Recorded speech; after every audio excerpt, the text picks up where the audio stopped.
नमस्कार सांग मैंने आज आम करवा गोटे हेल्दी और टेस्टी चना तरकारी आलू गाजर बंधाकोबी और बैगण एपटे कड़े गरम है अल्प तेल पियाज लंका काटिक रखी पकईली टे भाजी नि भाजी हो सारापर बाटिक रखि अदा और रसुण पेस्ट को पकई दिंतु अदा और रसुण पेस्ट को किसी समय भाजतु लंका गुंड और हल्दी पकई दिंतु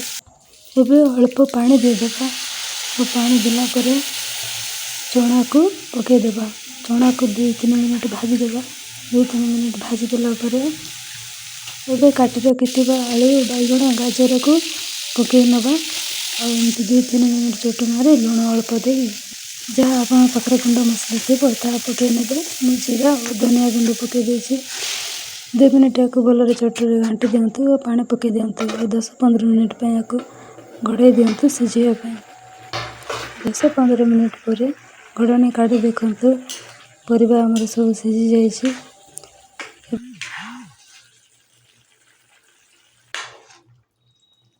रखि बंधाकोबी को पकईदेबा और बिलाती भी 2टा काटिकी पकईदेबा एबे सब किसी को भलरे मिक्स करी या 10-15 मिनट पर घोड़ाई छाड़देबा 10-15 मिनट पर घोड़नी काटी देखिपारे परिबा आमर बहुत भल भाव मसला सहित मिक्स हो जाए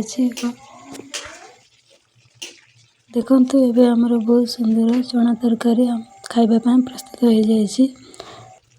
आम घरे समस्त ये तरकारी भल लगिला आपण मैंने भी निश्चित ट्राए करंतु केमती लगिला कमेंट माध्यम निश्चित जनातु वीडियो भल लगिले सब्सक्राइब करंतु।